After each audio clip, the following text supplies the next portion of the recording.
welcome to the Town of Hadley Select Board meeting of June 7th. So the first item on our agenda is the consent agenda.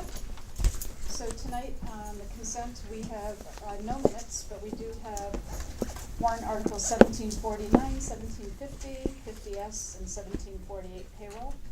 We have an automatic amusement license request from Primo Pizzeria for one arcade machine.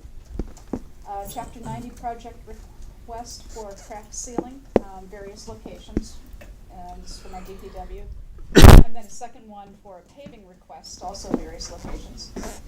We have an agreement amendment number 1 for planning assistance buy-in between the CPA committee and the Pioneer Valley Planning Commission. And then we have a police appointment of Lauren Triggs as administrative assistant to the chief of police. Motion to accept. Is there a second? Second. Any discussion? Would the chief like to speak to us regarding his appointment at all? Yes. Do you mind putting on? Yeah. Oh, there we go, sorry. It's on the floor. It's on the It's floor. really down. Thank you, Jen. She's on a stomping good time. Would you like to? Sure, I will. So seated next to me is Lauren Triggs. We hired Lauren, if you remember, last August as a part-time dispatcher for us. She has worked out phenomenally. As you all know, Jackie Lipensky, who worked with us for about 11 years, left recently. We needed somebody to fill in the interim. She volunteered and very quickly learned that she really liked the position, and we very quickly learned that she is perfect for it. So I would like you to accept the recommendation that we hire her as our new administrative assistant. Moved. We like it even better because she's local. Motion Okay, second on motion made portrait? and seconded on the floor. Any further discussion about any of the items? If not, all in favor? Aye. Aye. Except. Except for the DPW. Yeah, DPW. Okay. Welcome. All right, thank you. Thank you. Chief, while you're here, do you have any reason to want us to, we have a housekeeping item, which is the approval of appointments. Mm-hmm. Do you want to take that now while you're? Jennifer and I have gone over that list a few times. That's all of our appointments. It's a standard annual appointment list for you folks, and it's up to date. Okay. All right, so do we want to go ahead and take that item now? So there's 7.3, the annual appointments. So moved. Second. A motion made and seconded. All in favor? Aye. Aye. Aye. Did you say aye, Donald? Yeah. Okay, yep, okay, Very thank you. That didn't change. Sorry. Okay, we do have an allocated time slot for public comment. Is anyone here for public comment this evening? Yep. Yes, sir? Public comment? On what issue? Oh, no, this is just kind of a general open time frame where if people have something that they want to communicate to us, they can. Okay, so you're here for some other purpose, okay. All right, then, Donald, go ahead. Chair. Yeah. I spoke to the chief a couple months ago. I should have brought this up when he was here.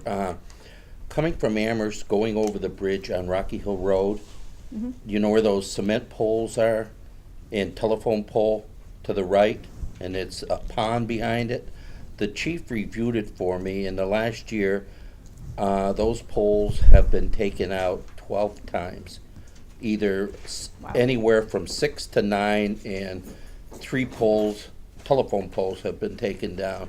And I'm wondering if we could put, when there's a snowstorm, you can't see them because the snow piles over those white concrete poles. I'm wondering if we could put some kind of reflector sign prior to that area. Where- That would be DPW. We could Yeah. ask them to do That's what I'm that. just thinking, it's probably Marlo, right? Probably Marla we want to ask. Recommendation if it's happening recurringly. Yeah, It's close to Makes that sense to do swamp, something. so they can't build a shoulder out very much. But yeah, they have been taken down quite a bit, and that's, the road narrows right there when it goes to the bridge too. So it's, I think there was one there previously because the metal frame for a sign is bent over, but there's nothing on it. okay. So, So On does, the Hadley side, not on the Amherst? no, it's Hadley sign. okay. So- Right, after, you know, where you, enter the football stadium, coming towards Hadley, another maybe 1,000 feet. Well, Right where you rise to go over the bridge. Right, and so you're going with the bus, right? Yeah. You must be seeing it And all the then time. there's a pond behind it Yeah. too. So, Yeah, and Jerry, since you're the liaison to the DPW, right on East Hadley Road, there's some poles that you go over this little, not a little brook, but a Culvert? culvert. And you can't now see the poles, they're kind of leaning and they're covered with brush. On the I west hate- property? No, it's right, it's on Both East sides. Hadley Road, it's on both On both sides. sides, okay. Cook side and the west side, and it's a narrow road, and it's a shoulder on either side of that type of view. Yeah, that needs to be addressed if he could take a look at it We at some call them point. markers, is that it, to mark The- the edge of the road? Right, but they're There's a drainage like, ditch there, like- they're leaning. Kind of a little hazard there. Happy to take care of that. Thank you. Mr. Pips's, Gail, take care of yours, question as well. thank Okay. you. All right, okay, so we have a scheduled hearing at 7:15, 7:25, actually 7:35 and 7:45, so We can do some other stuff. then we'll do some other stuff first. So do we want to move to the substation and senior center updates? No. No? Well, and they're not here. Oh, are they planning on coming? Okay, Yeah. We could do the, Fire station. we could do the fire station. okay, fire station update? Did you Yeah, want, we met Tuesday, and the committee voted, except me, I voted against, to explore the Stockbridge. Hynoski project. property, sir? What? The Hynoski property, sir? Right. Like, the tail's wagging the dog, the dog's not wagging the tail. There was a motion made, and Joyce Jungle brought it up, to spend $5,000 to do some test boring on a site. I think that's totally ridiculous, and we're going back to right to square one. There's no architect picked to look at that project, to specify where a building can sit on that project. So where are you gonna spend $5,000? Are you gonna bore the whole site for $5,000? I doubt it. So, given the fact that it sounded like the majority, I'd like to hear the majority opinion of the committee. it actually was the majority. I made a suggestion that we ask the finance committee to give us $5,000 out of free cash, and I also asked if we could get legal opinion to see if, is it proper to do test borings before we say yay or nay to the property Right of first. Um, for right of first refusal? I imagine that we would need the landowner's permission first. Okay. So, just to put it in context, the reason that this is coming up is because the bid came in significantly Higher. higher than anticipated, and we found out that I think $370,000 to $380,000 of the increase in cost is specifically related to the site work required to prepare the Preload, yes. yeah, prepare that field for construction. So given the fact that there's a possibility that we could buy another significantly larger parcel of land for a comparable price, then that, I mean, I just wanna make sure people understand why this was coming up at all, which seems, in And- my mind, to be quite prudent. And the person that did the test borings did some geological, I don't know how he did it, but he did, right, Donald? And research, and found that it was at a higher level, it was of better quality. Some areas are sandier than others. He was able to tell this without doing some test borings, but it still would need to have the test borings done to it to be sure that that's what, this whole valley is of blue clay. And that's part of the problem with the piece on, well, it's not a problem, it's just everywhere. And to bring in the backfill, we would also use the property there. When you bring in, you gotta take apart. That other dirt would be used on the North Hadley site.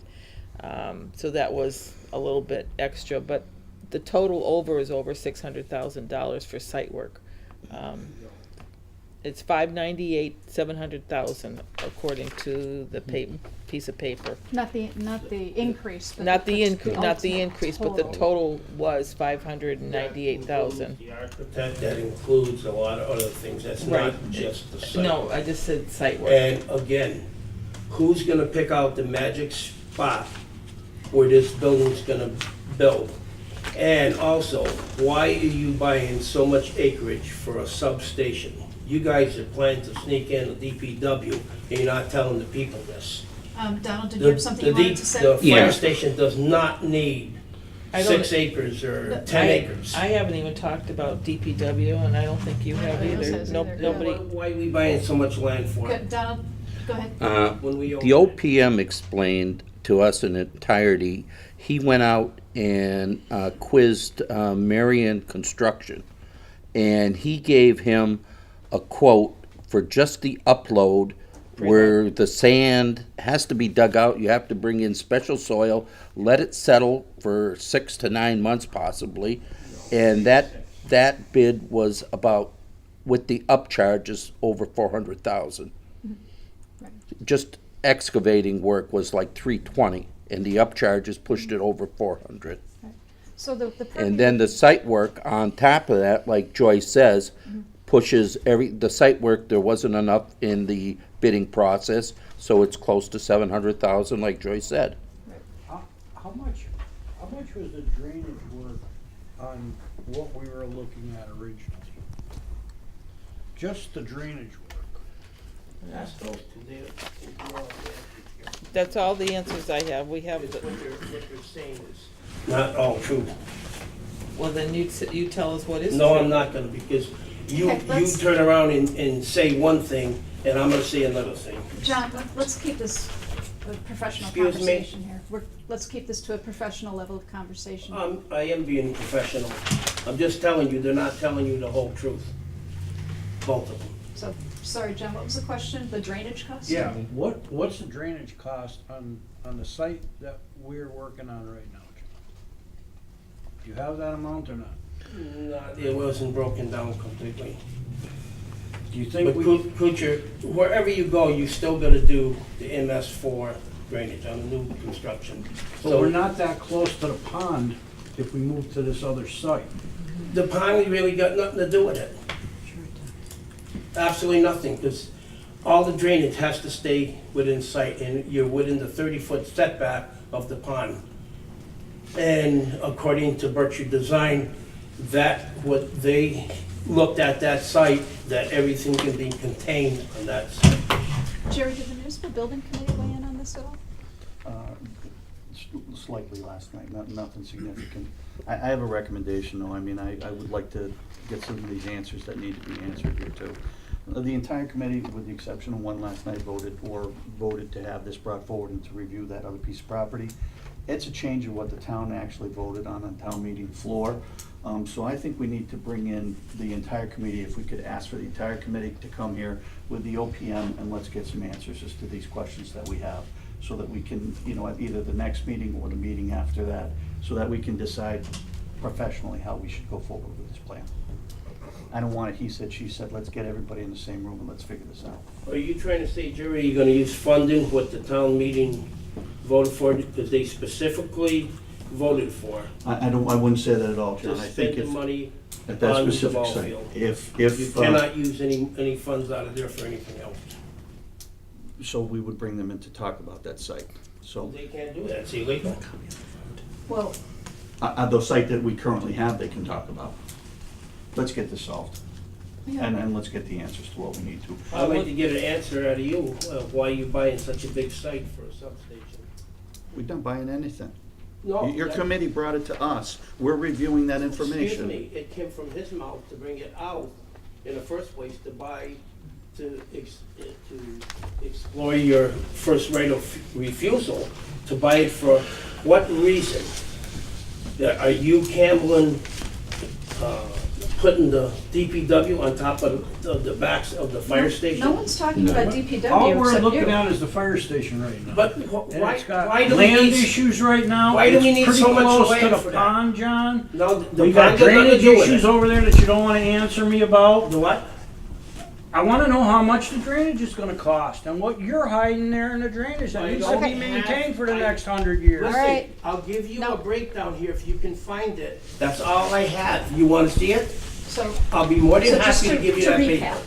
So again, You just want to, just to I'd like to recap, see it, yeah. just, I'll give okay, you so a just copy. we'll try to bring this conversation to a closure. So to recap, town meeting voted after a lengthy presentation from a couple of folks, including the police chief, to move forward with the substation in North Hadley. I think what we're seeing is that, that presentation in large part was based on the idea that we would be able to effectively take land that the town already owned, and it would be very cost effective for us to put a substation on that property.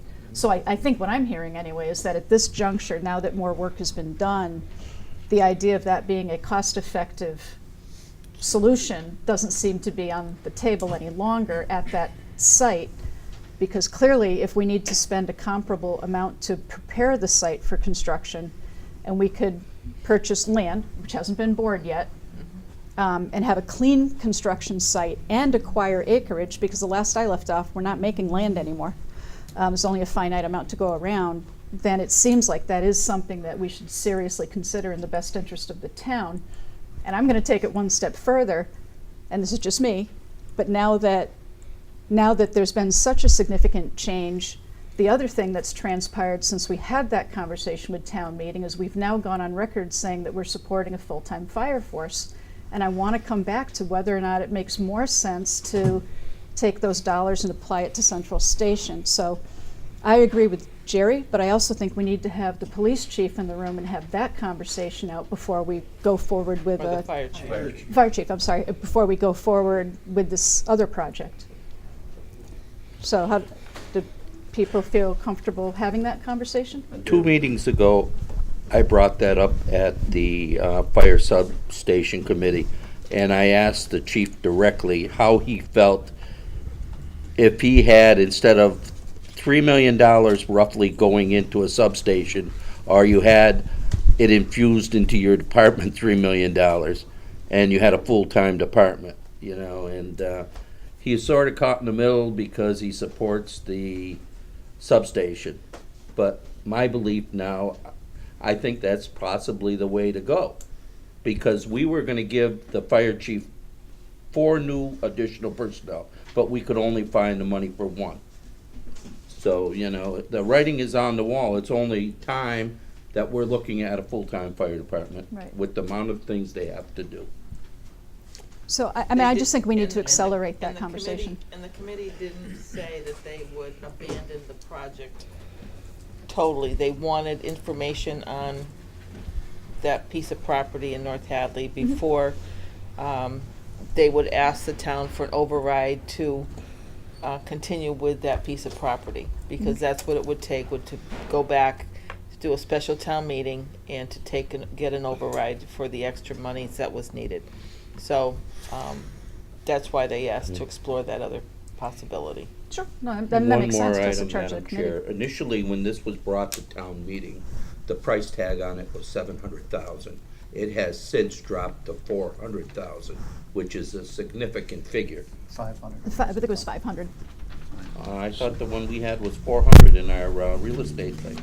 I think it was Yeah, I think it was 5, but if you remember at the time, we didn't really have a plan for it. It was like just recommended that we buy a parcel with no real specific plan for the land. And then that kicked off the whole town meeting discussion. Tanya? Yeah, I kind of have a random thought there in terms of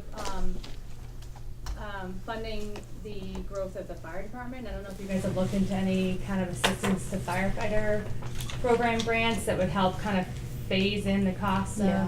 We did. Thank you, we actually were denied a safer grant. Okay, all right. But great, I figured it's you good to were have the all- auditors 3 years in right a there. row, if you can help Yeah. us with that, Yeah, we're more than happy. absolutely. Connections. How about, no, could you help us with that? We would love I think you that. probably did. So when did we had talked about having public safety in for, I don't remember if it was the 14th or the 21st this month? Right, so I think we had to set them up originally for the 21st, but I was looking over your agenda for the 14th, and you have a lot of time there, so we could bring them in. Could we try to put this on the agenda for next You week know, then? to Donald's point again, and I keep bringing this up, and I've talked to the chief about it. Even if you go with full-time, Amherst still has call force, Northampton still has a call force. You're still gonna need the volunteers. Amherst Yes, doesn't ma- have a call force. Absolutely they Well, it do. has UMass. Absolutely they do. Students, but they don't have, The off-shift people carry a volunteer. beeper, just like we do. Well, if there's a disaster, yeah. Yeah, and that's been the proposal all along, Yeah. was that, You're still yeah. gonna need the volunteers. Yep. The full-time departments still use volunteers. right. Nobody's gonna argue that point with you, John, but if you take another town, the biggest town in the Commonwealth of Massachusetts is Belchertown, 63 square miles. They only have one main station. And they handle everything no problem. And they only have 3 full-time employees there. So, And they're all volunteer. They have a Yeah. good volunteer force too. yeah. You So- know, there's no reason, So we're not let's- gonna cut out our volunteer force for sure. No. But what I'm trying to say, do we need a $3 million building to house 1 or 2 trucks that could be housed in main station with full-time people? If you have full-time force, the fire alarm comes in and they're off and running. When you have a substation, these people have to get to their site from their Wherever. bedroom, change up, get there, and the main station is running as soon as the alarm goes in. That's a big difference. So let's have the conversation with the chief, and he can respond to the questions then, and whoever else you think is needed from the, I mean, it seems the whole subcommittee should try to be present as well. Well, we'd like though, I think it's fair, and I think some conversations to be made. We certainly saw that the demeanor can be a little on the rough side. Yep. 5 minutes over. And also, I'd Oh, ask if that yep. we could please just hold up slightly, because I think we may wanna make sure that we do that at the same time if the, senior center wants to come in too. We have the same OPM. I think it would be prudent if they need to come in and have some discussions with them, so that we keep it open, that they know that date's available for them as well. Okay. You know, Oh, my question's answered back on the fire station here. It's roughly 88,700, 88,700 for the for drainage? the storm drain. Storm yes. drain, okay, that was your question. Now, that's just for the storm drain to fit on that particular site. What I'm saying is, you know, you're talking a little less than $100,000 right there that could be saved if we could do a different drainage system on a different piece of property. Yep, gotcha. 5 feet Okay. away from the main station, John, the cost is $295,000 Yeah, for all the extras, right? And it's the newest one we got from the OPM. okay. Is that, what's the date on Okay. that one, Don? So we do have 6/5? a, Is the date on that 6/5? yeah, John, we do have a scheduled appointment, so Yeah. we're running late. So we have a public hearing scheduled right now for an all alcohol license for Joe, is it Eckerly? Yes. Eckerly, okay. For the tap room, which is going to be located at the Mill Valley Commons, thank you. Okay, so Jennifer, do you want to? Absolutely. Joe came with his application for all alcohol general on-premise license. He has met with Chief Spanknagel and Tim Nyhart, our building inspector. They've both visited the facility, passed the inspection. They've approved of it. Chief Mason is also approved, seen the application and approved of this application. And Joe's been very cooperative and everything is in order. All the butters have been notified and the public notice was published 2 weeks in advance. So, and this is Joe Eckerly. What are you doing over there, Joe? Tell us. Sure. Can I give you guys a packet I have as well? Just with a brief description, I'll talk to it. I'd like to open a tap room there, and I'm going for a general all liquor license. Not to sell hard liquor right out of the gate, but eventually, maybe someday. Start off with beer and wine, all craft centric, local breweries, local small farm wineries, and just creating a tap room, kind of a one-stop shop for a lot of the the local brewers and a lot of the farmer wineries and the farmer brewers that are in the area. Low-key, higher class type place. It's not a place for frat parties. It's not a place to buy dollar pitchers of Bud Light. It's a place that people will come in, enjoy a nice glass of wine from a local winery, pay $8 to $10 for it. Same for the beer, somewhere between $6 to $7 for a pint of beer. and just run a pretty classy place. One of the abutters last night had a concern that we were gonna be opening and cars be driving away at 2 o'clock in the morning. That's not the case. We will close at 11. I'm too old to stay up until 2 o'clock in the morning anyway, so I've got chores at home. But that's the game plan. Opening, like usually around, probably around 5 o'clock, and closing at 11 o'clock during the weekdays. Food? No food, No food. no food. You can't drink and not have any food. People could bring food if they would like, but we will not provide it or cook it, or space is not even set up for food. It's a 2,400 square feet, 2,422 square feet space, right in the middle of the building there. Local breweries, is that what you're Yep. doing? Yeah, so like an Iron Duke, a Brick and Feather, an Honest Weight, some of the little small ones out there that could really use a hand to get their product out into the marketplace. Black Birch, one of the wineries, local Yep. wineries as well. Okay. Do you make any of this alcohol at all? I do not. Okay. There would be people that would want you to showcase their material to buy it elsewhere. One more time on that. Is it a bar? It's a bar. Okay, It's all a right. bar. A tap room. Tap room. I don't mean to, Yep, absolutely. okay, it's a bar, okay. Classy. Yeah. Classy bar without all the shots of alcohol and stuff on the Right. wall, at this point. Eventually, when there's a local distiller, there is such a thing as a farmer distiller, someone who's small scale, makes their vodka and their rum. I would love to get someone like that in there. There's just no one around right now that's in that categories. B1 right across the street. They don't make it though. Yeah, They, it's made in they bring it Poland. in. Yeah. Yeah. Yeah. So, Poland. any other questions for Close enough. I guess, Joe? Madam Chair, the only comment that I have is the intersection it's in. It's a very problematic intersection. Trying to get in and out of there, or just going down Mill Valley Road, trying to get out of Mill Valley Road, and I could envision that being very congested in that whole area and backing up possibly Route 9 and causing major problems. But the planning board already allowed for the development to go in, right? Yeah. They have a site plan. But I think that's something we have talked about that intersection before. Do you know, It's just kind of on the watch list. do you know if District 2 was ever notified about that intersection for further plans on Route 9 or not? Yes. Yeah, yeah, weren't they after that meeting we had with the poll hearing or Yep. whatever? Yeah, Yep. yeah. So this is a public hearing. Does anyone else have anything that they want us to offer about that? Is it Yes, sir. on I'm in a butter, 257 Russell Street, immediate abutter. Mhm. My name is John Skibitsky, Mhm. and I have reservations concerning a tap room there. My interpretation of a tap room is that people will come in and they'll be drinking the evening away and then leaving, and that intersection is a hazardous intersection. It's not easy to maneuver out of that Mill Valley and onto Russell Street. And people that would leave a tap room at that site would be impaired. Their judgment wouldn't be as good as maybe somebody that didn't come from the tap room.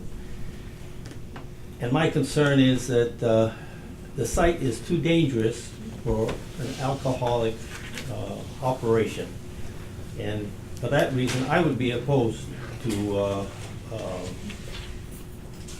tap room going in on that site. All right, thank you, Mr. Skibitsky. Police chief was made aware of this and signed off on it? Yes, he was. If I may, I actually met with the police chief out there. We took the site, I walked him through the room, looked at the parking situation. And yeah, he didn't have, I agree, it's a tough corner. It's a, whether you've had a beer or you haven't, it's a tough corner. But the police chief did not seem concerned about that.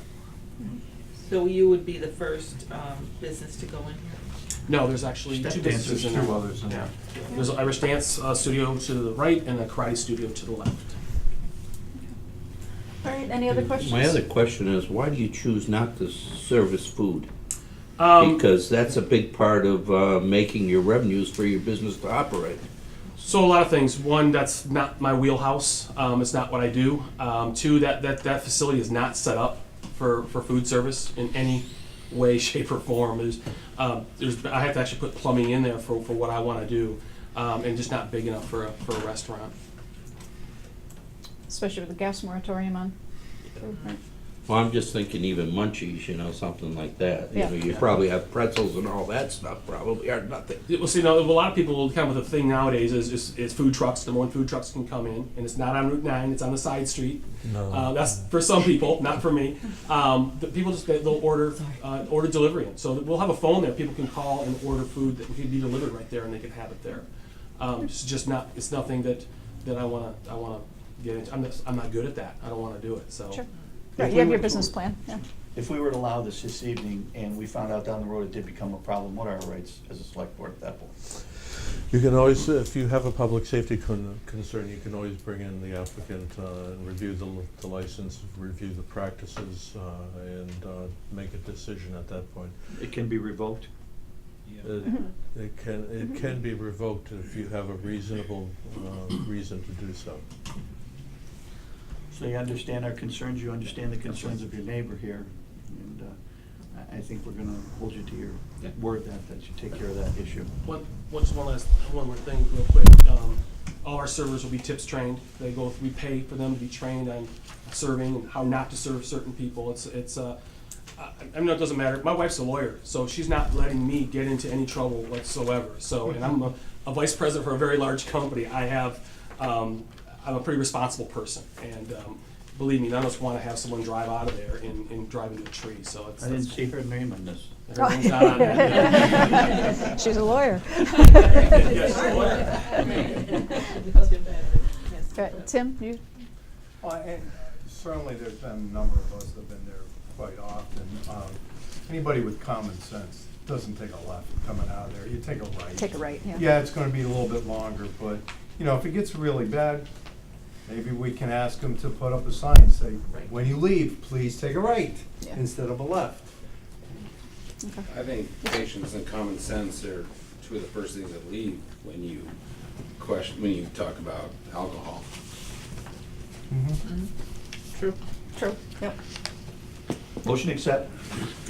Can I ask one more question before we do that? Have you run any other establishments in the past, or is this your first venture with alcohol? My wife owns an establishment in Florence.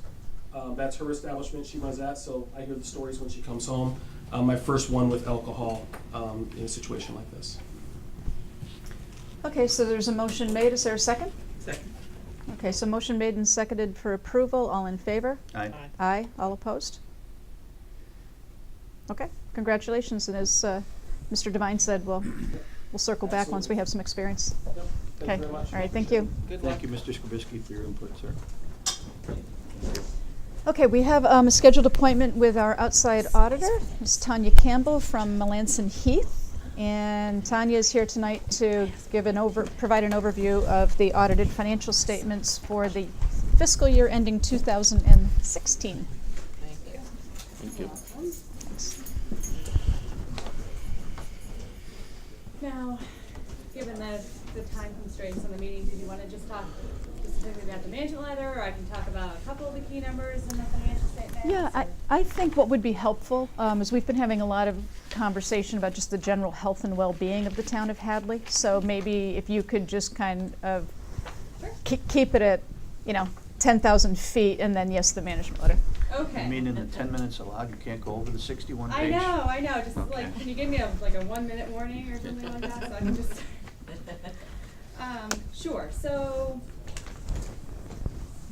and of course, we're looking at June 30th, 2016, but at that date, the town had just over $2 million in the stabilization fund, which represents about 14% of the town's annual budget, which is a very healthy stabilization fund balance. In addition to that, you also had about $550,000 in your OPEB trust fund, which also, for a town your size, is a very healthy balance in that fund. A lot of towns are struggling in terms of trying to put money aside for that. And you guys seem to have a good system in place in order to put the funds away. Did you say that again? Yeah. I don't want to start fighting. I heard No, I no. don't I'm agree sorry. with her, but I do I not just said agree it's a with healthy her. balance. I'm not saying you should put money in there. I said you have a good system in place. Mr. Devine will remain silent for the remainder of Okay. your presentation. All right. No, I deserve that one. From the from the bond rating agencies and the outside, financial advisors, I mean, they obviously look at your reserves. That is a reserve, obviously it's more restricted than a stabilization fund. So it would be a good idea to put money in that first, but you have a very healthy stabilization fund balance. You also have a healthy unassigned or unreserved fund balance in your general fund as well, so what's available, it's like the starting point for your free cash calculation. That was about $900,000 at the end of 16, which was about 6% of your annual budget. Again, very healthy within like the DOR's recommended range. So from that perspective, I think those speaks to the good financial position of the town. Things like your OPEB liability or your net pension liability, like other things like that I'm sure you guys have heard a lot about lately. I mean, those are huge unfunded liabilities that everyone has. When you look at anyone's financial statements, those numbers are just astronomical. And it's going to get worse because in 2018, the town's going to be required to book the entire share of your OPEB unfunded liability in your books. Currently, you're allowed to like amortize that total liability over 30 years and book a little bit each year.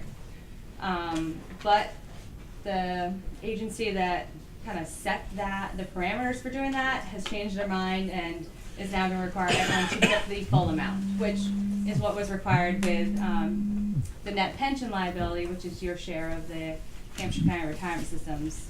That was required to get booked last year. So both those are huge numbers. I think like, I don't know if you guys have $5 million in net OPEB obligation at the end of the year, which will go up to close to $7 million in a couple of years. And your net pension liability is $10 million. So. And what's the cash impact of those? Nothing, because they're pay-as-you-go. Right. You're not required to fund them. You're paying, what you need to pay on a yearly basis in terms of your retirement assessment, which is on a schedule to be fully funded. I'm assuming around 2030. About 20 years. Yeah. Something like Okay. that. Everyone's is a little bit different, and the system as of 12/31/15 was about 55% funded. So, which is pretty much right in line with all the other retirement systems in this area. So yeah, there's no cash impact on that. You're paying it every year through your assessments and your retiree health insurance, which is what your OPEB liability is. You're paying that cost yearly too. So, all right, that was Very good, thank you. Yep, you're welcome. And so are people comfortable with Tanya going right into the management letter then? Sure. All right, so in terms of the issues we found during this year's audit, I don't know if you guys have a copy of the management letter in front of you or. I emailed just a copy, kinda I wing it. emailed the draft one plus our responses. The first one had to do with entering your revenue budgets in the general ledger to actually track your revenue versus what you're actually taking in, your budgeted revenue versus what you're actually taking in your general fund, your water fund, and your sewer fund. That wasn't done in fiscal year 16, so there was really no good way to kind of track how well you were doing. Your expense budgets are in there, which is clearly more important than entering your revenue budgets, but your revenue, entering those budgets in the GL, allows you to look at it quickly and see like how you're doing, and also provides historic information. Like if you're going forward every year, you can quickly look back and see, okay, what did we budget last year and what do we need to budget this year, as opposed to having it in Excel spreadsheets or different sources. Right. So we recommend those get entered, and my understanding, I did get the town's responses, that's been corrected for 17. The other budget issue we found was that when a capital item is voted at town meeting and say it's for borrowing, that approved budget was not being entered in the general ledger immediately. During the conversations we had during the audit, our understanding was that they waited until conversations had kind of occurred between the department head and the town accountant and the treasurer to make sure everyone's on the same page before entering that information in. But things can happen with capital projects. Extended periods of time can pass before things move forward. We would just recommend that going forward, as soon as it's voted at town meeting, when you're entering all the other budget information in there, that gets entered as well. So you have that tracked immediately. And Is there a management's response, sorry. Is there a timeframe on that? No, I mean, there's not a time for that. It's just, you're just entering in a budget so you know, like, okay, we voted to spend this much And this is what on it's this gonna cost project. us. Exactly. Yes. So like, if you start spending it, you can monitor that. My understanding is that has been resolved for 17 as well. Okay. Next comment had to do approve accounting for capital projects. When the town votes capital items, they're like a separate account set up for each capital item, so you can track those costs separately as opposed to just entering them lump sum in the general ledger. So you can track the revenue and what you've expended on those projects. During fiscal year 16, we found that the expenses were being charged to the right line items, but the revenue, like when you transferred in funds from stabilization, all got transferred into one line item as opposed to being allocated to the different accounts. So when you got to the end of the year, you didn't have a true depiction of kind of where things stood in that project. So we recommend, obviously, going forward, that the revenue and the expenses be, posted to the correct accounts so you can actually see kind of where the project is, and especially at year end, just making sure you cover deficits and things like that. You don't want to get hit in your free cash. Right. So, Okay. and I'm sure that has all. Excellent. Wow. I like these ones. If you I wait, know, if you wait right? long So, enough to you get the know, audit, we'll it's good. have to look for something new next year, I guess, right? Okay. Challenge accepted. The next comment, there's a couple like smaller things we noted in there. There was a public safety equipment grant that ended up in deficit at the end of fiscal year 2016. And when we had made inquiries about it during the audit, we were told that, it overexpended and it would have to be funded on next year's recap. Because I don't know if it wasn't being monitored properly, or there was some miscommunication about what the, And we had some what could be personnel spent turnover or- as well, yeah. What's that? Misunderstanding, Right, I yeah. think, of Right, the so, process. yeah, so I read the response, and I guess that has been resolved, and there's no longer an issue with that deficit, which is good. But unfortunately, so I can take that out of the management letter, I don't know, I mean, it's still an issue in terms of monitoring it, but there's no deficit, so I don't know if you want me to So this was an item of discussion during today's department head meeting, Yeah. and the accountant was saying that he doesn't get as many of the grant, copies of the grants as he should, and so I think having this here is a reminder for all the Okay. departments that we need to tighten I up just our wasn't sure if you game. wanted me to tweak the wording and say that it need to get raised next year. No, and I agree that this particular issue with that grant, in fact, we have since gotten all the funding, and I think when Mm-hmm. you were here for the auditing, it seemed like it was too late. And when they had the additional meetings Okay. with Department of Okay. Revenue, they retroactively approved more Okay. funding and understood the situation. So Okay. that's been solved, but I think David's right that this, having something in there saying we need to monitor all of our grants a little more closely won't hurt us. I think Okay. that would help. Is this letter part of our bond rating at all? Is this requested for bond rating? I don't think so. I Not think unless the they're amount was so serious small. deficiencies, Okay. yeah. Yeah, there's no Yeah. major issues. Okay. The next issue we noted during the audit was the trial balance, the report of all the revenues, expenses, activity during the fiscal year. Didn't agree to the balance sheet that was submitted to free cash, for free cash certification. We always tie those numbers out. And we later found that there was an entry or two that got posted for free cash certification. I don't know how it exactly works, Yeah. but didn't end up in the report that we got. So, I don't know how free cash was certified before we got the reports for the audit, so I'm not sure. I think there was some kind of issue in the system, something didn't get released. and, based on like what the response said,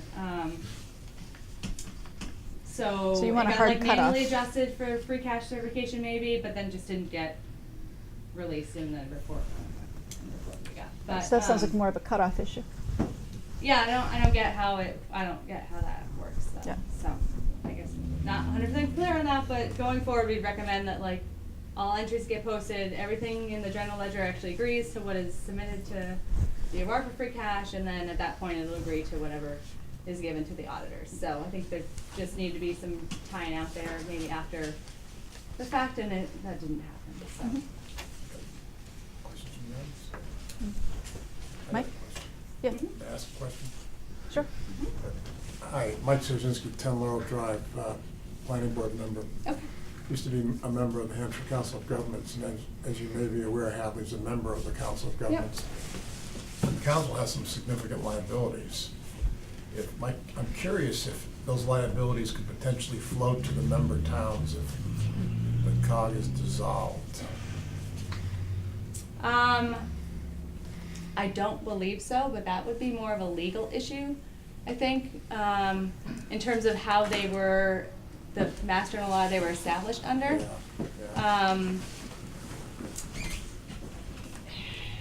Are you talking about in terms of their retirees? Retirees, health benefits specifically. Because Yeah. if you look at the balance sheet, they've got a significant Yeah, we did their liability audit there. too.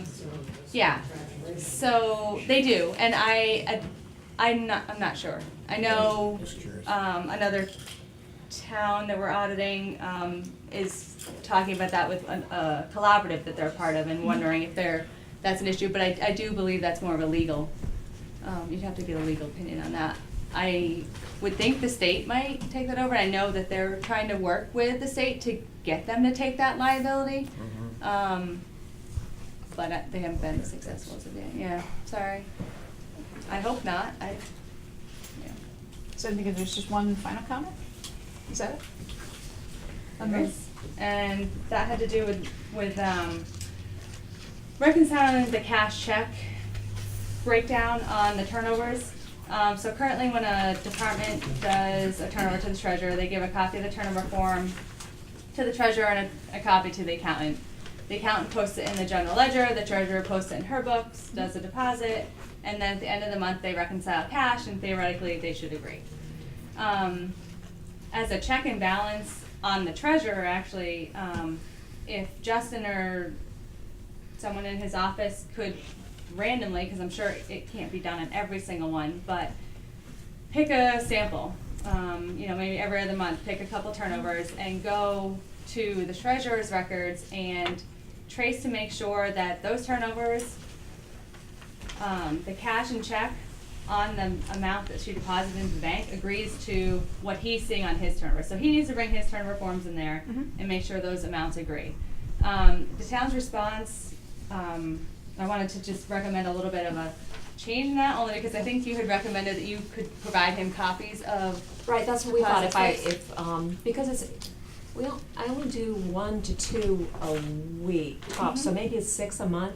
So Okay. we thought if we copied the turnover with the deposit slip, which showed the date of the deposit of the cash, Okay. that would take care of it, or we need something else? No, that's fine. I was more thinking you were just randomly gonna give him some, and I'm like, if the check is on you picking which ones.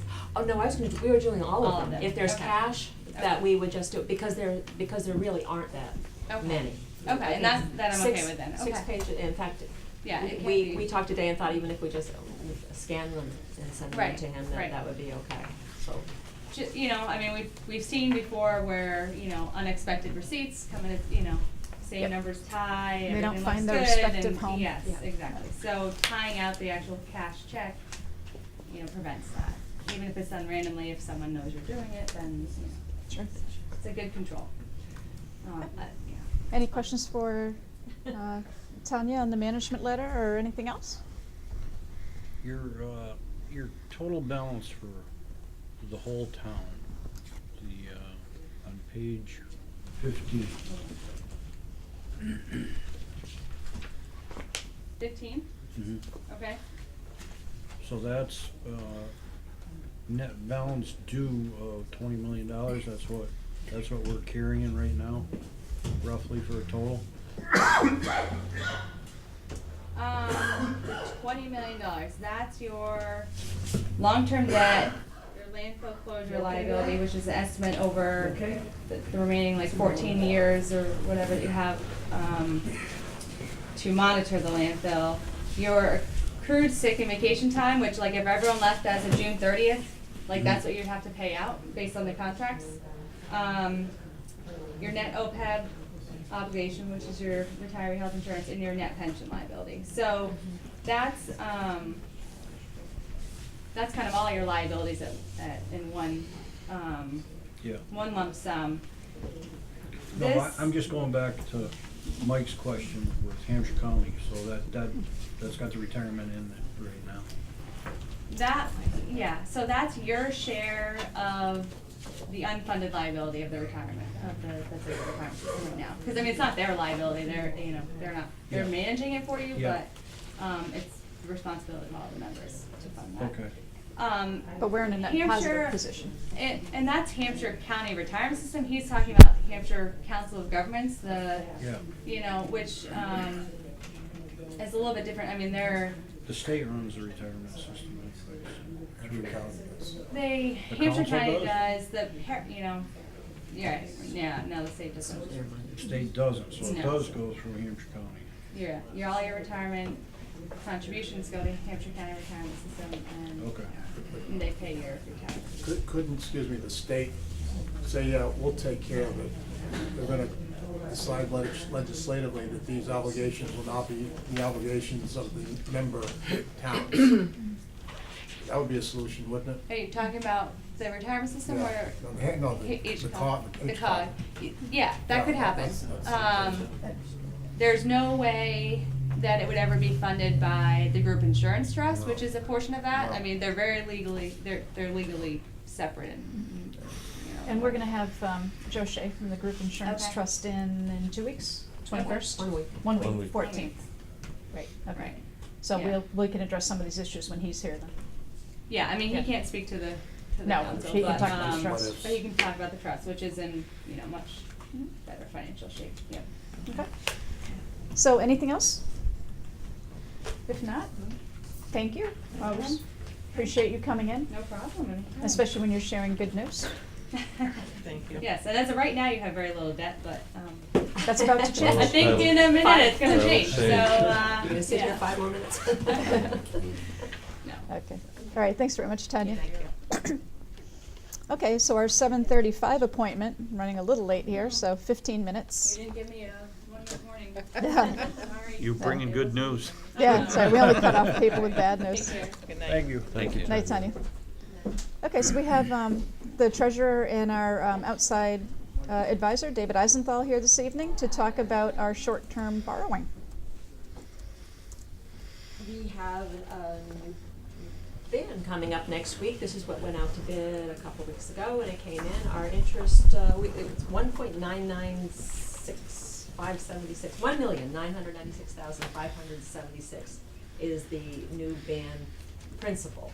And band, because people are listening at home, is a bond. Bond anticipation note, basically it's a note. Yeah. These are one-year notes that we are doing at this point while we're building up to the bond stage. And when we will be definitely in bond territory when we get these larger buildings further along, because our total amount that we are borrowing, $8 or $9 million, I think is the total that we ultimately will need to put into a bond. But in the meantime, we're building up slowly rather than borrow that money early.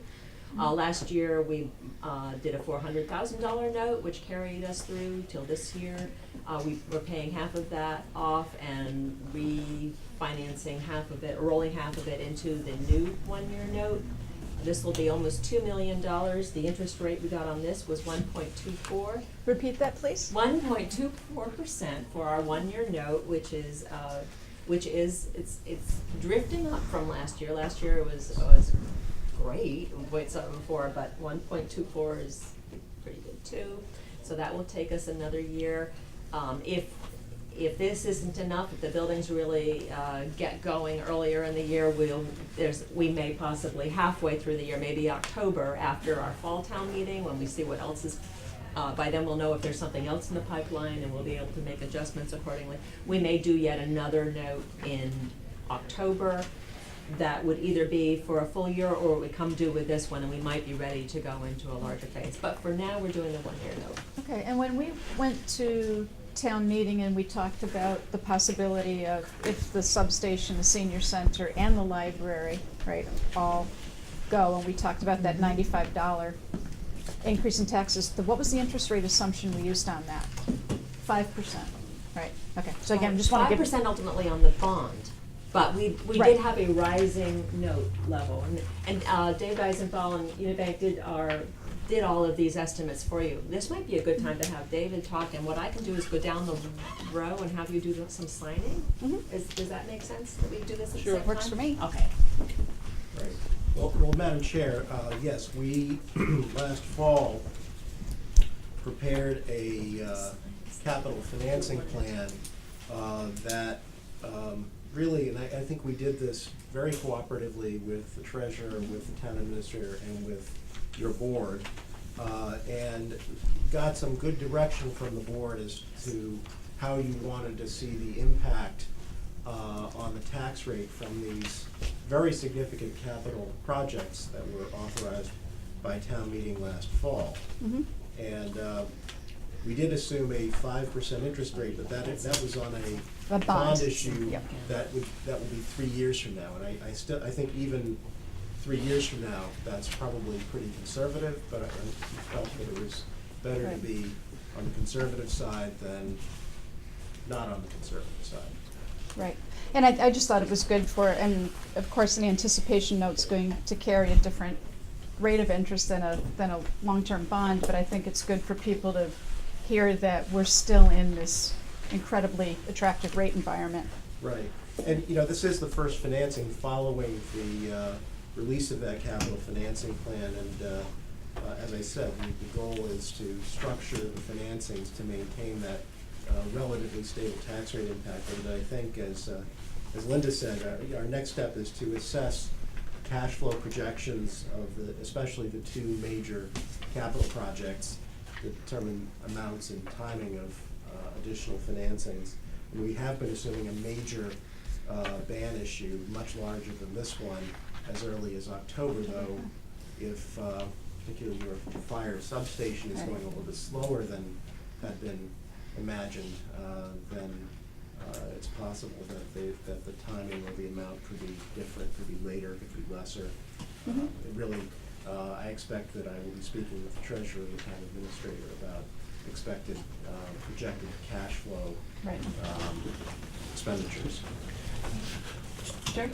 If the bond that we were looking for both our senior center project and for our fire station ends up coming in somewhere at 2 versus an anticipated number of 5 that we plugged in, what is the dollar amount difference between that? Is that an easy number to figure? I mean, I know it's not 3% off of it, Come on, but David. it's a significant number. I could figure it out, but I wouldn't wanna, I would have to be doing a lot of key punching to figure it out. Okay, I mean, we're crunching numbers everywhere, and that's an important number. I do think that 2%, maybe, and we're expecting that this to be a 25-year bond issue. The final payment projected for this issue would be fiscal year 2045, with bonds issued in 2020. I think that even at lower interest rates that prevailed, say, in the last 3 to 4 years, I don't even think you would have seen 2% for that. I think at this point, a 25-year issue, you might see going with a credit like the town of Hadley. I would think that you could be somewhere under 3% if this happened now. But I think there are all kinds of reasons why the town is not in a position to do a permanent financing for either the senior center or the fire station, the North Hadley Fire Station. At this point? At this point. Okay. Okay, thank you. Haven't we? I'm trying. haven't No, we, I agree with you, it's a good haven't point we to in the make. past, refinanced any time that we could anyway? So We when you have. do go out to borrowing and we do a bond for X number of $1 million, you look at everything of what we have on the books and then go back and do it again? Everybody in this room has been very diligent about pursuing opportunities to refinance debt. There are not currently no such opportunities. The bonds that the town issued in 2014 are callable sometime early in the next decade, meaning that that's when the bonds can be paid off. And there is a procedure called an advance refunding where the town could issue bonds in well in advance of the call. I do not imagine at this point that an advance refunding of that issue would be economic, but we will be watching that. That would probably be the next opportunity, maybe in a few years. We will be watching for that. Okay. Thank you. Any other questions for David Eisenthal or Linda about this? If not, you need us to vote on this, or is this? May I ask one thing, Madam Oh, Chair? hang on. Yep. It's kind of simple, but I know the auditor alluded to the OPEB, that being one problematic area we have to watch very diligently. Is there any other areas that we should be watching that could affect our Standard & Poor's rating? You know, I think that the way that the Standard & Poor's looks at OPEB, it's considered to be a debt and contingent liability, which is 10% of the rating. I think that, as you know, my sense is, and I haven't looked at the numbers closely in terms of the recent, and we haven't seen the fiscal 16 audit almost a year after year end, but my sense is that the fact that the town has a significant trust fund offsetting the liability is helpful. But we will, I guess I'm not really answering the member's question directly, but we will look at whether there is cause for concern. My thought at this point is no, there's not a lot of cause for concern, but it is something that we all need to be watchful for. And it could have, if the liability, both on the retiree health insurance side and pensions, started to expand relative to town resources, that is something that we would want to watch in terms of impact on the credit rating. Significant increase in staffing, Well, salary yeah, or, adjustments, you know, like if, those are for drivers. whatever reason, the liability increased, if the investment funds didn't perform as expected, for example. And somebody had asked at our meeting last night about if we had gone for the property in North Hadley to do the extra work that we had to do on it. Would we go for an override, or would we ask the citizens to take money out of stabilization? You know, I'm like, no. That's a pretty good chunk that's coming out of stabilization. $800,000, which is, I don't think you're already talking, you know, you got that 2 million one in there, that's just a nice cushion that you don't really wanna. You can speak to that. I mean, that would not be a good business deal to take that out of there. I mean, I think that one of the very great credit strengths of the town of Hadley is the very significant operating reserves. And that doesn't mean that you can never use operating reserves. And I mean, I think there could be intelligent use of them, but we'd want to keep an eye on where both free cash and the stabilization fund sit relative to the town's operating revenues and expenditures. You know, back to that other point, we're sitting on $20 million of liability now, long-term. You know, on top of the $8 million that we're looking at these two buildings right now, and possibly a third. And that's the big question that we're all looking at, is if something did go wrong, where will we be at? You know, I think that unless something very drastic happened, the town would have very good access to the capital markets. I don't think, and I think unless interest rates go up radically, and even what we presented in the fall was actually the case of interest rates going up radically. I mean, I think 5% would represent, for a 25-year bond issue, would represent it. And to Jerry's point that he asked, if we're not looking to borrow this bond in 3 years at 5% that we had projected, and it's 3 right now,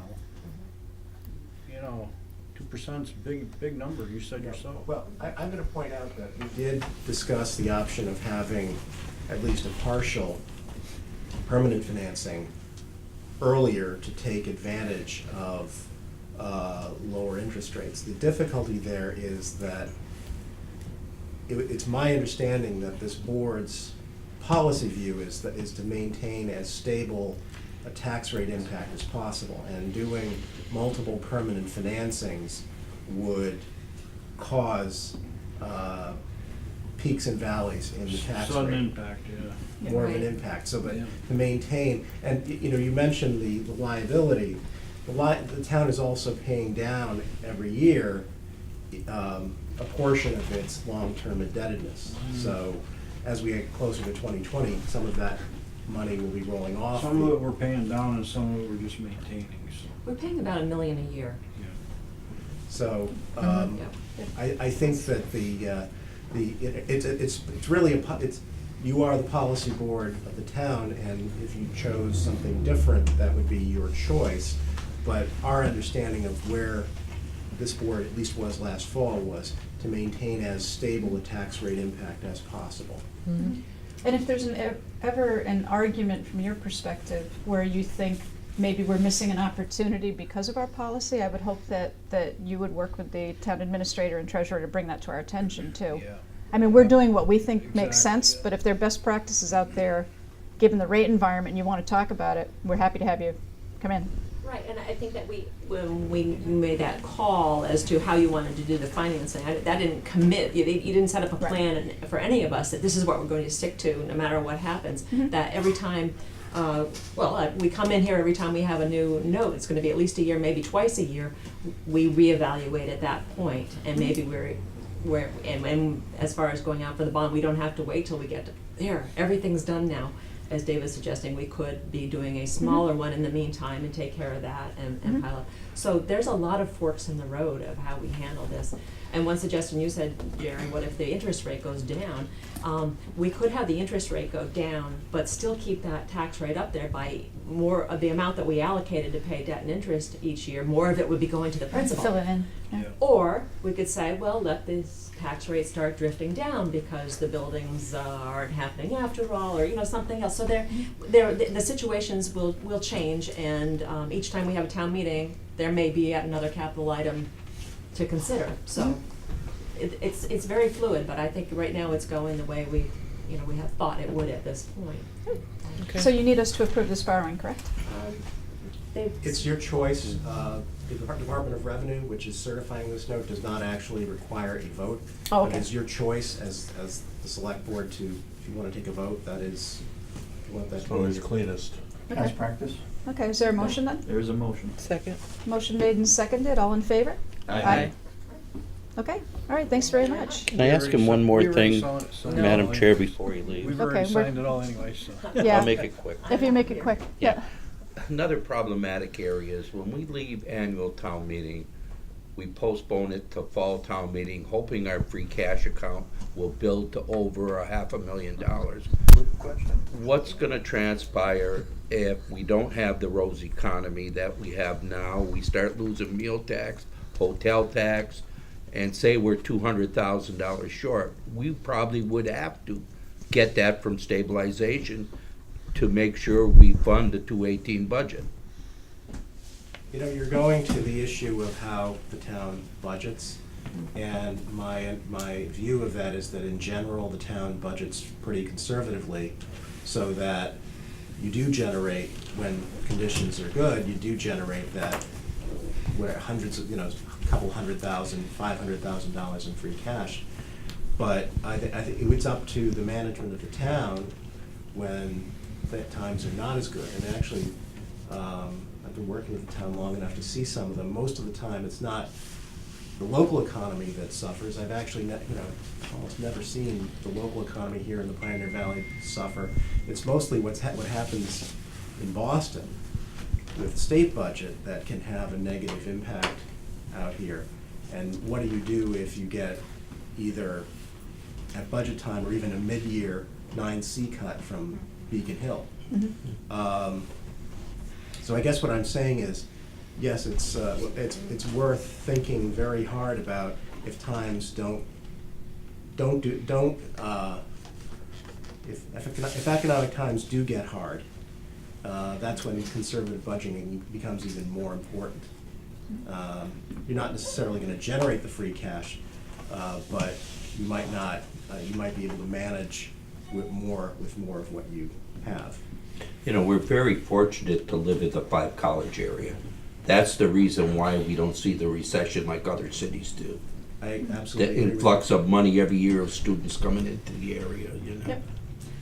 Okay, so we're about 25 minutes behind for our next appointment, so Thank you. thank you. And are, Linda, and you're staying for the Hampshire? Yeah, okay.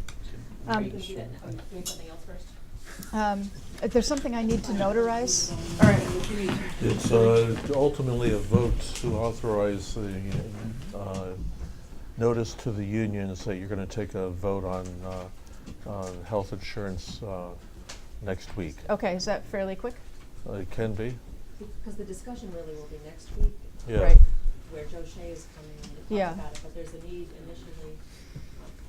Okay, So go ahead. basically, next week, we're going to be asking you to adopt 3 sections of Mass General Law, Chapter 30. It says 3, so I'm going to say 3, and then we can cut it back to 2. Okay, so let's not quibble. So next week, we're going to be asking you to add to your tool chest for financial management. And in this particular case, the financial management will be your ability to engage, if necessary, in plan design for the health insurance. In order for you to take that vote next week, you have to give the unions and the retirees and the Secretary of Administration and Finance at least 2 days' notice. And so we have prepared letters to go out to the 4 unions, the retirees, and the Secretary of A&F for you to authorize that notice tonight. That's basically what we're talking about. Okay, so this is basically an administrative item, and any conversation of substance will occur with Joe Shea next week when he's here. So Okay, moved. is there a motion? So moved. Seconded, all in favor? Aye? Aye. Okay, and if you have the You can vote. document, then Leave I'll it- sign it leave it so up that to they the can chairman. take it and notarize it? Yeah, it's general. They don't need to notarize it. Oh. Sure, something needs to This would be the David, that's general, right? Heron APR. Yeah, okay, Yeah. Okay. I think that's a second, isn't it? David? yeah. It's already been done, right?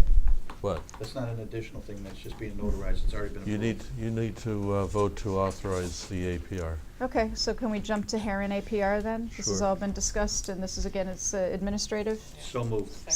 All in favor? Aye. Aye? Aye. Okay, so if you want to pass that down, I'll sign it in front of, Let's see, it looks like there are places for the entire board to, 2 places for the board and 1 place for Joan. okay, and so, yeah, okay, right, good. Okay. Okay, Municipal Building Committee, welcome, sorry, we're late. So you had asked for audience, you wanted a dedicated time slot with us? So you guys want to go, you want to shoot? Yes. Okay. So, there was a couple things that we just wanted to go over with you. And we know we're kind of on a hold pattern until we figure out what's happening with all the villages. But our understanding for our future goals, which I'm hopeful is what your understanding is, that we're going to be an oversight of the buildings per se. Okay, our mission would be to evaluate the buildings, see what might be needed on a continuous basis with regard to any type of projects. Right, Large and not small. maintenance, right, 'cause Not maintenance is being maintenance. carved out, yeah. Yeah, but we can review that to make sure that there won't be some larger maintenance items. Yeah. Okay. And then bring that to you for a recommendation, and then it goes to David and Marlo with regard to getting all the figures together after we get the estimates. Some of the greatest things about what we're in here tonight talking about is that many things that were on your hit list have been accomplished, a great many things. Yes. So I think it's, and I kind of was pushing for everybody to be in the same room so that we were all working in the same direction as to what how we envisioned and how you guys envisioned and how we could work together to get to where we're trying to be. You guys are close to the end of the list that you had. There's a couple things left to do. We know that they're talking about painting this building, talking about maybe CPA taking on some of those things. We know the DPW is There's one of only the like things. 60, if you take the painting out, there's like $65,000 worth of stuff that we still have yet to finish. Very minor compared to the $735,000 worth of stuff that we've already accomplished. Okay, so, we'll put that together and make sure that you have it. Make sure that Marlo has it, and then he can run with it with Gary. But our thought process is that we're just an oversight from now on, and working in tandem with you to figure out what the projected capital expenses might be and what the things that we see are potential issues, making sure that the buildings are maintained properly from now on. That's And what of our course, I thought- think we're looking to see what happens with the library. Yeah, we're That's the kind of on next hold on big these thing. buildings Yeah. right now. Yeah. And if, whatever way it happens, then we'll work with that and come up with some recommendations. And if we have the same building, we'll have some recommendations. And one of the things, and it goes along the line of the conversation we were just having about cash flow and borrowing, obviously any capital improvements, again, capital in nature, not your ongoing Right. maintenance, Right. fixing a stair unit or something, but the ongoing, coming up with a capital improvement plan. And a time frame would be extremely helpful in informing Yeah, and- the treasurer and us from a budgeting standpoint. Yes, exactly, and we know we need to jump on that quickly, because certainly that is something that everybody's going to be looking at. And and it'll be a lot of different scenarios, depending on what happens with some of the buildings, depending on the growth patterns with regard to some of the departments, i.e. police and dispatch. There's some thought process on there to make that work better. Yeah, we'll look at that and figure out what would be the best way of handling that with the powers to be, and then come up with some guidelines for that, and then we'll go forward. I guess that's right. Well, in a couple of weeks, we're gonna go through the buildings again and just walk around, see if there's anything we're missing, see if anything is looking out of place, and use a little, unfortunately, maintenance, but, maybe there's something we can also, see that could be developed down the road, so more towards the capital side of things. Sounds good. I mean, it makes sense to me, any. I think Marlo Questions, certainly thoughts? has jumped in on his new role with this. Of course he And, there's, and it's gonna get a lot smoother quickly. I think we need to begin to our thought process to where we're going with things like Russell School and things like that. I mean, it's a big, big thing that we need to sit down and address. It's been sitting there for a long time. I know it was That's true. utilized last year, but that's another one of those things that I think it's not gonna get any better. We need to somehow sit and at least have some initial conversations as to the ideas as to what shape the building's in, what the value it is to the town, what we need to do with it. I mean, it's just And another one of our projects. we have to come up with some ideas. We have to come up with some costs, and that way we can go possibly through a ballot question to everybody and say, do you wanna keep this building, and it's gonna cost X amount of dollars? And these are the possible uses. And, You know, and it's going to be a big question. yeah, I mean, I've asked this board and I've asked your board too a couple times. It doesn't cost us nothing at election time to put a non-binding question on the ballot. With some of these questions that we keep asking ourselves and discussing week in and week out. What's the question though? I mean, my point is, I don't think we even know the question yet, until we understand. What are we gonna do with Russell School? What do you feel we should do with Russell School? A, can't put B, that C, whole D. thing Put on there. 4 options there and see what direction we're And headed. we've dealt with the other buildings. Those are our primary focus. And we certainly, you know, that we kind of had a flip-flop on how our thought process was, but that's fine. Yeah. We're where we are, we're gonna go forward with these things. But yes, this is the time that our committee needs to look at, seriously look at Russell School and give you some recommendations and give the residents some idea of what it's gonna cost. Yeah. And what And we all options know have. it's gonna cost a great deal of money, Will you if we be wanna keep it. wrapping in the master plan update too? Are you reviewing that and seeing if there's anything in there We relative should be. to? Yeah, Because the town center is, you know, we've always talked that it's important to us as a committee, and I think to the town as a whole. But we should see how that interrelates to the master plan, and see if we can maintain it in a way that's useful to everybody. And that's- Without losing our identity, because this is really truly the identity of the town. And that is part of the master plan, what everybody has said. that they Exactly, and want. I think that goes back to sort of John's point and Jerry's. You want, so if we're gonna go back to the town and ask them anything, you want it to be in the context of something, so it'll be helpful for them to say, you know, our master plan indicates, you know, has anything, you know, all that kind of stuff, so that would be great if you guys do wrap that into your But I review suppose process. We should keep in mind, though, we are planners, and we would just be going off of what somebody else probably should be leading. Oh, absolutely. You know, Well, in and the town planning- in that respect. Yeah, I mean, the planning board really is taking the lead on the master plan, but I mean, it's excellent information, and everybody should be using that as some sort of a guidepost in all of our decision There's a making, lot I of think. input. So, Right, yeah. so I just don't wanna forget about it, you know.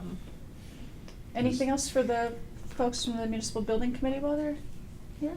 Well, I think after they go through the buildings, we should have them back and again sit and have a, you know. We certainly can come back. Yeah, and there's Good gonna be a idea. lot of, we have a lot of milestones, so we just had a discussion earlier this evening about the fire substation, so there's gonna be more soon about that project. Haven't heard from the seniors yet tonight, but we will, with that project moving forward. The library grant, I think July 13th is the magic date, right? So we'll know if the grant's thumbs up or down. Won't presume an out, but I mean, if it's dead, we'll know that. Otherwise, we'll know that we're staying the course with that. So I think there's a lot happening over the summer. And we're available to help with anything, you know, just Mhm. even putting something on the ballot or whatever it is, you know, write something up, just let us know what we can do, so. Has your board taken a vote on our endeavor here with the substation? It was just presented last night, it wasn't a full board. Okay. Yeah. Most of us, majority though. Okay, anything else for our good volunteers? Good job, guys. Thank Keep you up the very good much. work. Yep. And, you know, we have the new, roof on the public safety complex. That looks I hope everybody great. drives by. Yeah, it does look It, good. Yeah. is another one of those extremely smooth projects. There was no real hiccups with that. It has come out extremely well, Mhm. and it's come at budget, so we don't have to dip into the. That's the third budget I hear, I venture to point out. It's on budget, but it was the third budget, so. That's true. Well, yeah, and and you know the reason why. It's not because of anything other than Getting it off the ground, really. with the way this state deals with these projects. You guys needed, last night it came up, there's something that needed to be signed. What was that needed to be signed, and how do we clarify that today? Oh, It's that was the bill for the. No, the contract, isn't there a contract that we're wondering whether or not it's been, It's all, is it all set? yeah, I asked David if everything's been set with Architectural Insights. For the library? For the library and everything, that's all been signed. Yeah.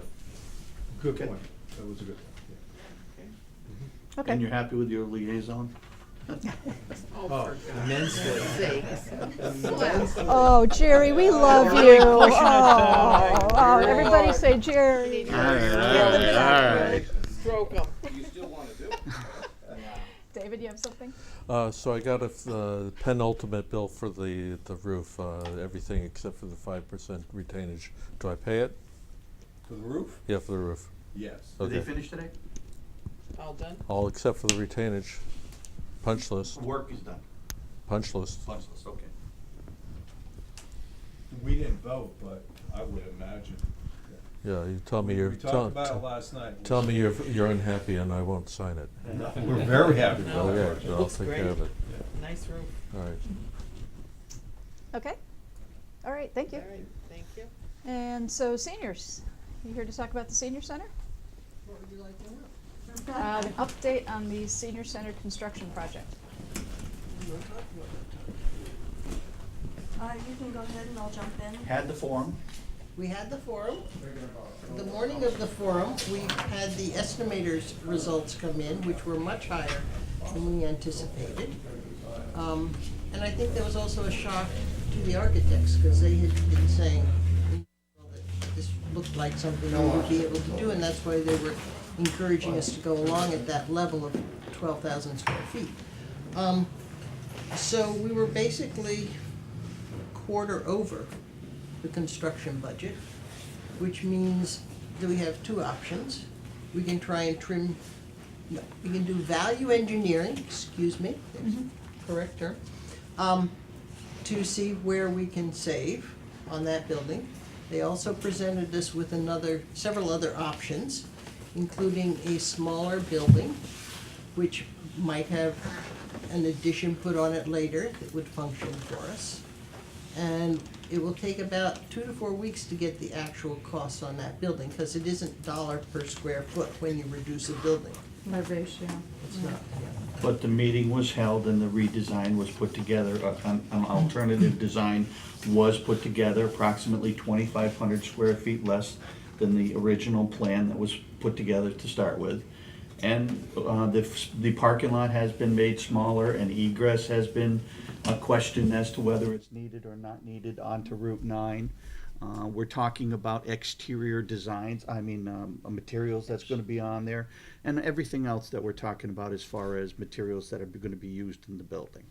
Yeah, one of the things is, there's so many components, so let's say there are 100 components. We've gotten numbers back if we change 3 of them.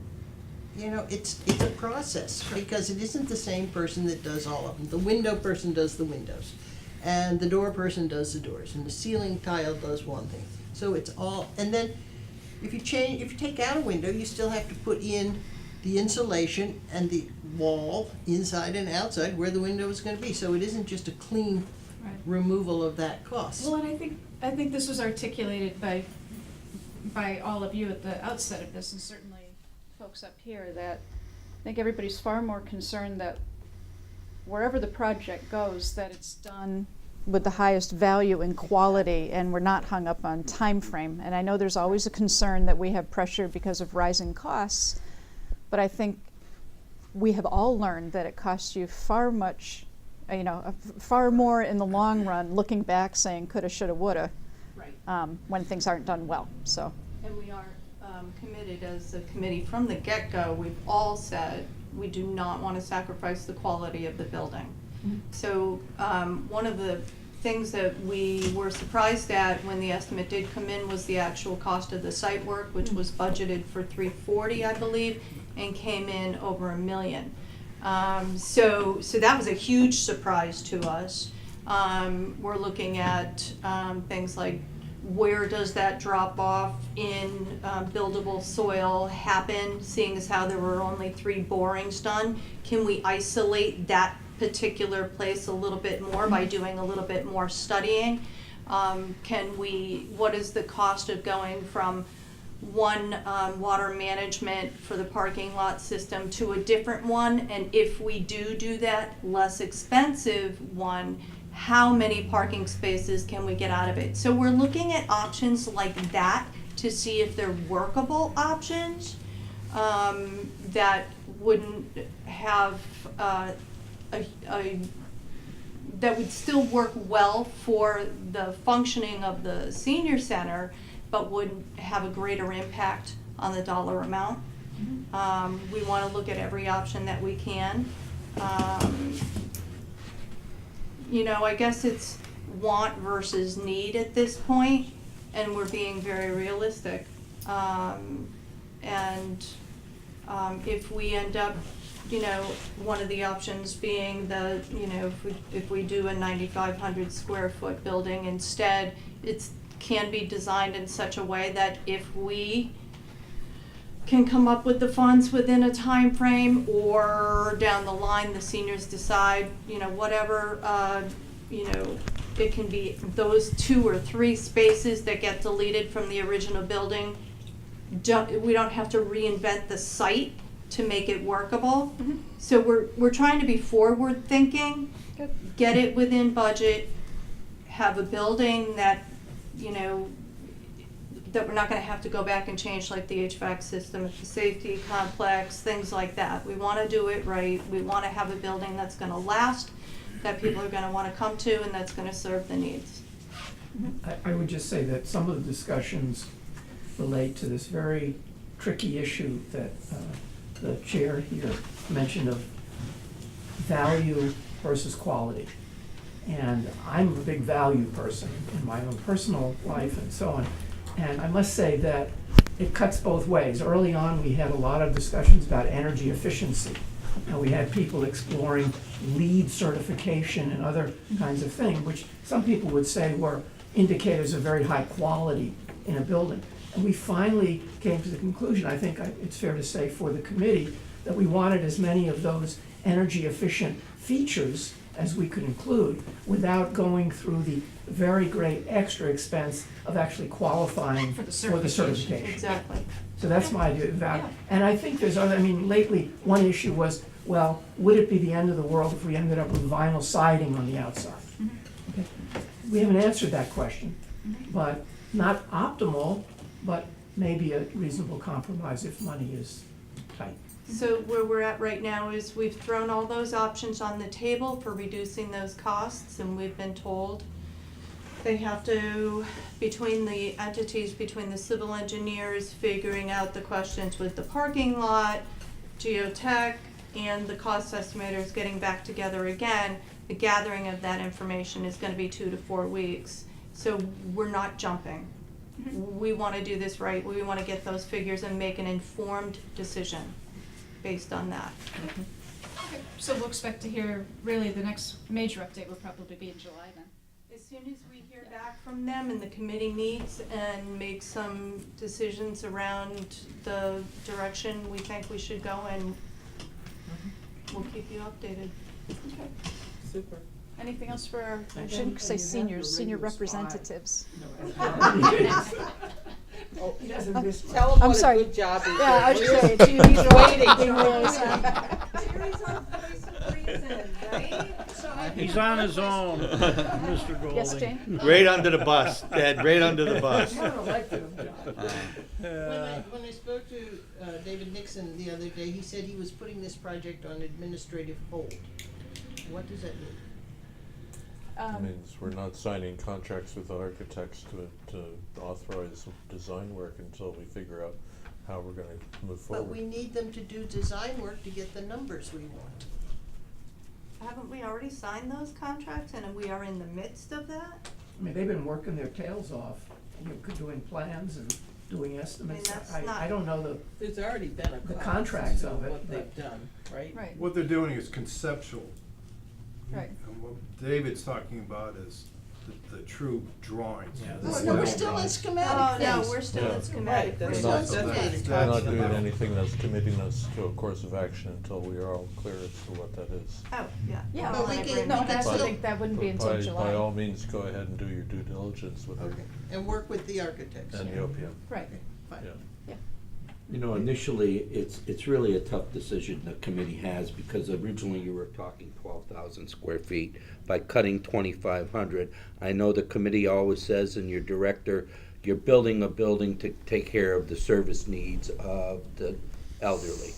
And you're continued with that commitment. but I'm wondering, by cutting 2,500 square feet, how long is that commitment gonna last before we're looking at putting on that addition again? You know?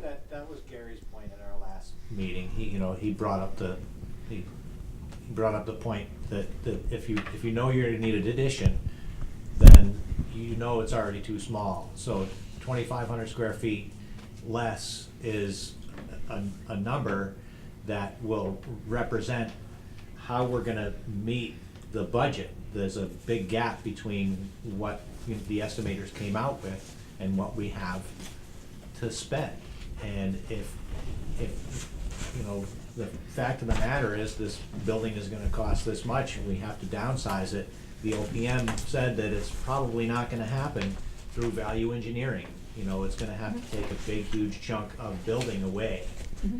And so, he suggested, maybe you should consider going back to town and asking for more money to get it done right the first time.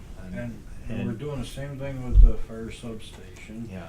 We did the same thing with the sewer pump stations. Once we get into the design work, it changes so much, so drastically, and the costs go up so quickly that it just, it blindsides you sometime at what this stuff costs. So And the it's not, NBC it's on a needs issue still, it's not on a wish list. This is just the quality of the buildings that you're putting up. And that's what, I'm very proud of the Senior Center Building Committee for sticking to their guns about having a quality product in the end.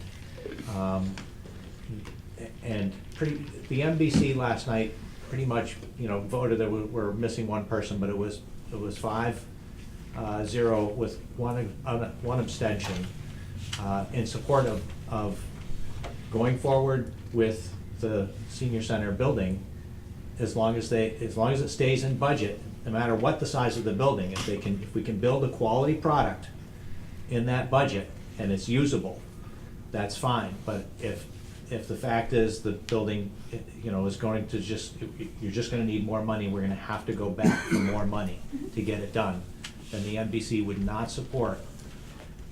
And, going forward with that without, complete, look at what we're actually doing here. I mean, we want a quality product and we want something that's gonna serve the town for years and years and years. We don't wanna screw it up.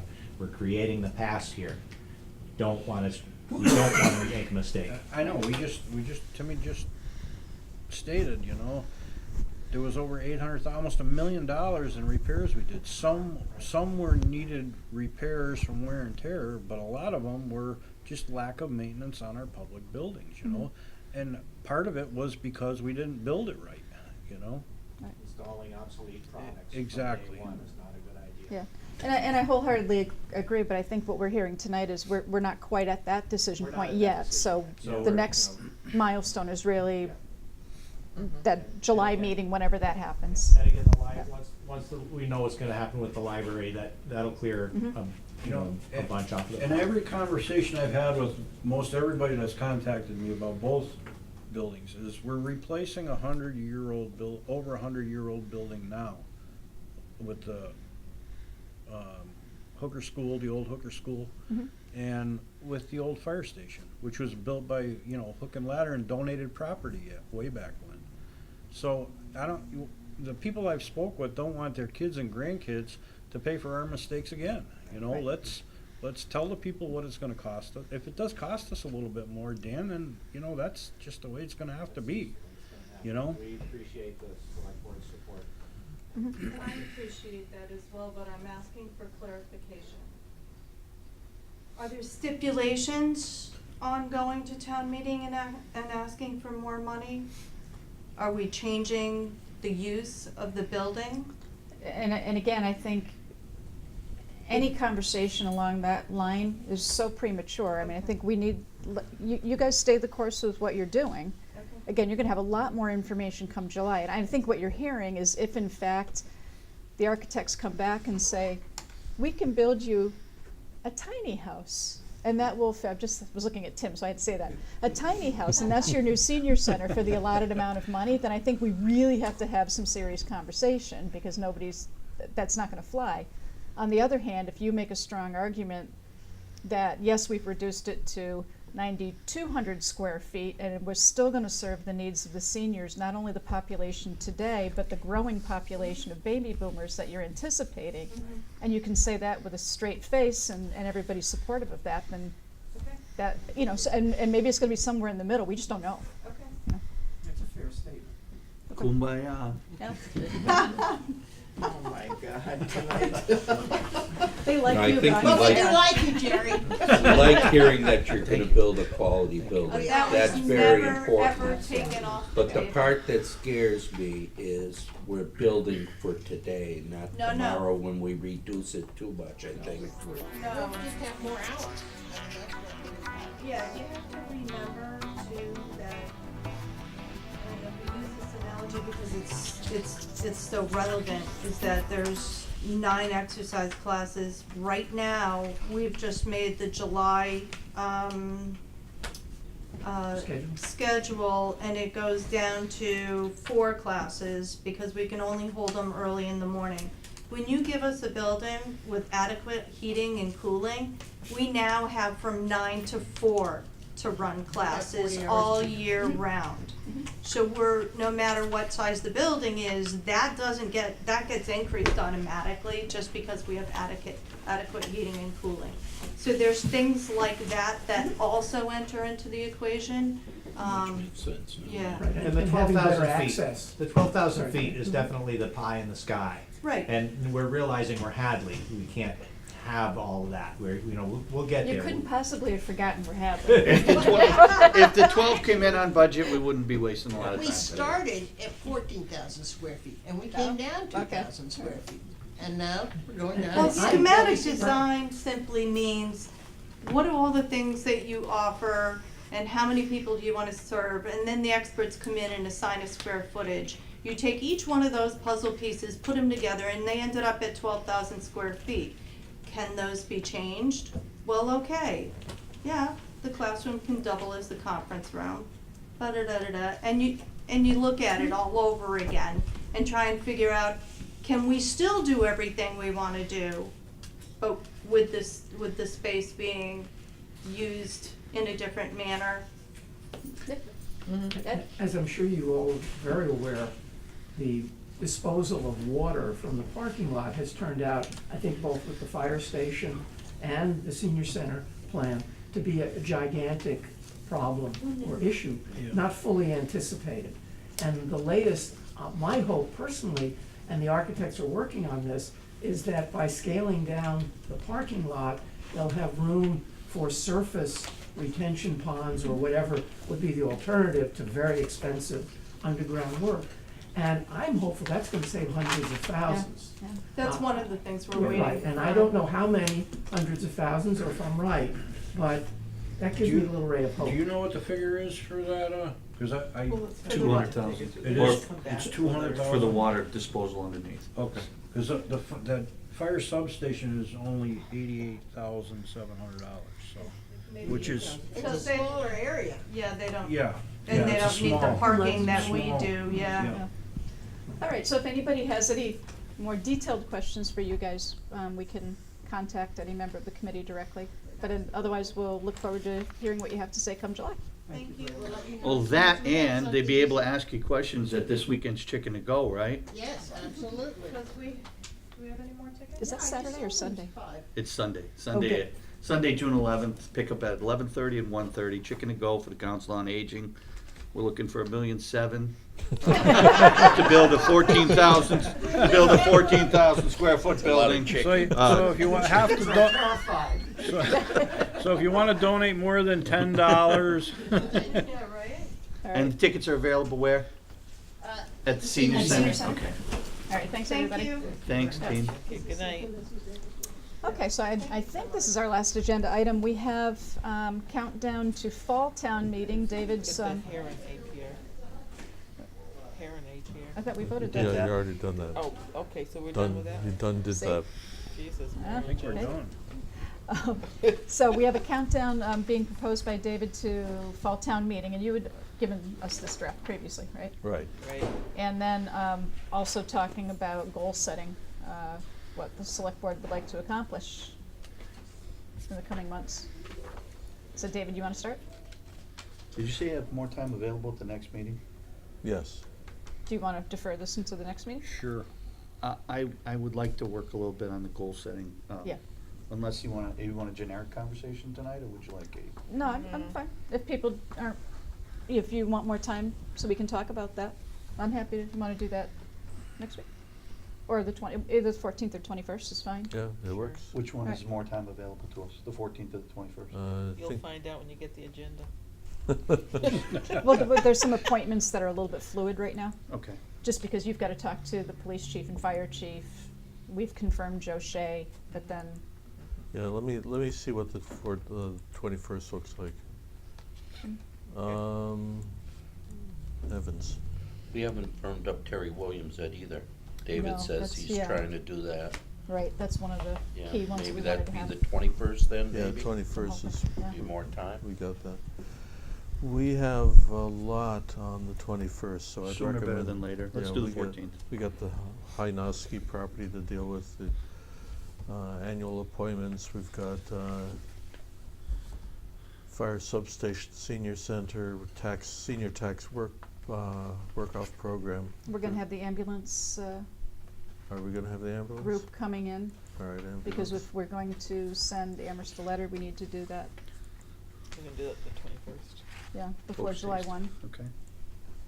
so. Okay, 14th? Yeah. yep, so 14th. Or- All right, or so if go- everybody or could be go out thinking to about bid goals. for service, or where is the ambulance committee? They'll on- be in to tell us. Right. We, Yes, we still have another meeting between now and then.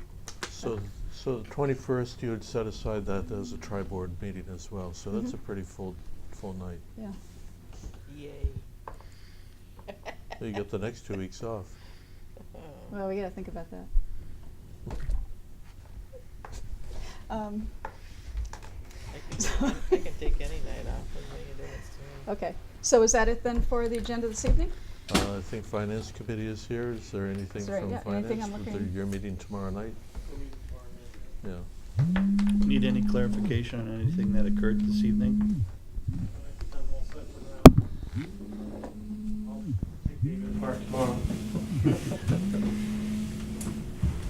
Okay, so, any announcements other than Jerry already handled the chicken to go?